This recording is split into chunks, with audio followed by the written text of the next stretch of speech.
Sebelumnya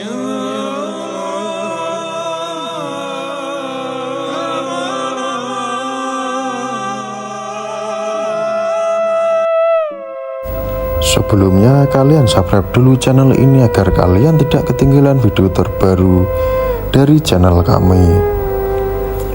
Raja Brawijaya V Majapahit masuk Islam usai rambutnya berhasil dipotong oleh Sunan Kalijaga. Anak Raja Brawijaya V dari selir Dewi Kian Pangeran Jimbun alias Raden Patah menginginkan Sang Prabu Brawijaya V agar memeluk agama Islam.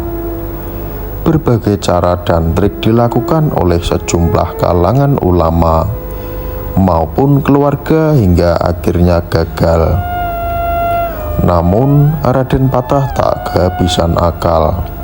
Kebetulan dia memiliki penasihat di Keraton Demak Bintoro, yaitu Sunan Kalijaga, yang memiliki karomah luar biasa sehingga dapat diandalkan dalam memberikan pencerahan mengenai agama Islam kepada Brawijaya V.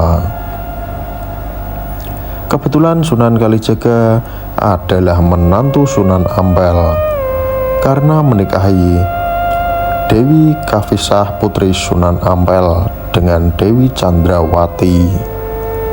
Dengan demikian Sunan Kalijaga juga masih cucu Sang Prabu Brawijaya V.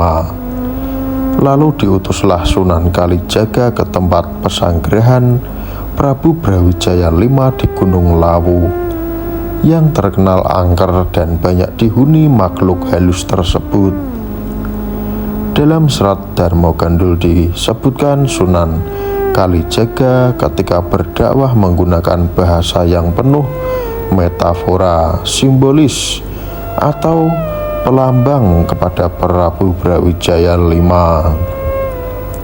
yakni dengan mengontekskan syarat-syarat terkait hakikat makrifat dengan persenggraman antara suami istri. Hal ini bukan dimaksudkan menghina agama Islam, tetapi hanya dimaksudkan sebagai siasat agar Sang Prabu Brawijaya V berkenan mengucapkan 2 kali syahadat, karena prinsip utama dalam rukun Islam adalah syahadat. Selain itu, karena karomah Sunan Kalijaga kedua, penasihat Brawijaya V Sabdo Palon dan Nayagenggong yang terkenal sakti mandraguna dan dapat menggerakkan prajurit siluman menjadi tidak berdaya ke hadapan Sunan Kalijaga. Kemudian Prabu Brawijaya V mengisyaratkan keinginannya untuk menjadi pemeluk Islam kepada Sunan Kalijaga. "Ger Kalijaga, belum masuk aku memeluk agama Islam, tolonglah rambutku potong ini," kata Brawijaya kepada Sunan Kalijaga seperti dikutip dalam buku Brawijaya Moksa. Detik-detik akhir perjalanan hidup Prabu Brawijaya.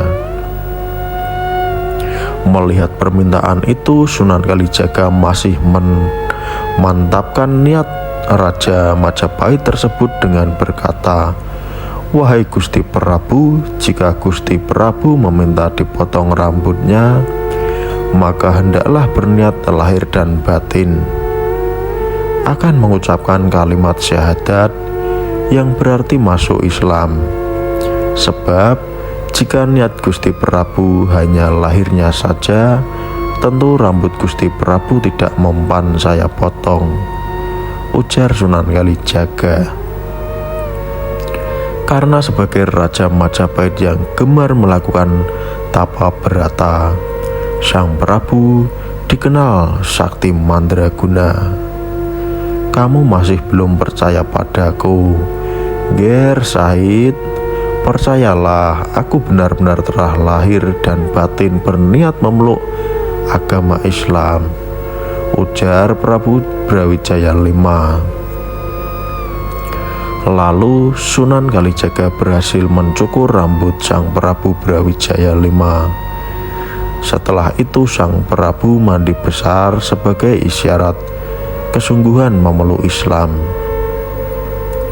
Sunan Kalijaga pun membimbing Prabu Brawijaya V untuk mengucapkan kalimat syahadat. Dengan mengucapkan kalimat syahadat berarti Sang Prabu benar-benar telah memeluk agama Islam. Masuknya Islam Prabu Brawijaya V di depan Sunan Kalijaga tak urung menyebabkan kemurkaan Sabdo Palon dan Naya Genggong. Namun keduanya tak bisa berbuat banyak di hadapan Sunan Kalijaga. Kedua penasihat spiritual ini pun kemudian pergi meninggalkan Prabu Brawijaya V dengan mengeluarkan kutukan bahwa mereka akan kembali menguasai tanah Jawa 500 tahun lagi. Setelah kepergian Sabdo Palon dan Naya Genggong, maka Prabu Brawijaya V benar-benar menjalankan syariat Islam yang diajarkan Sunan Kalijaga.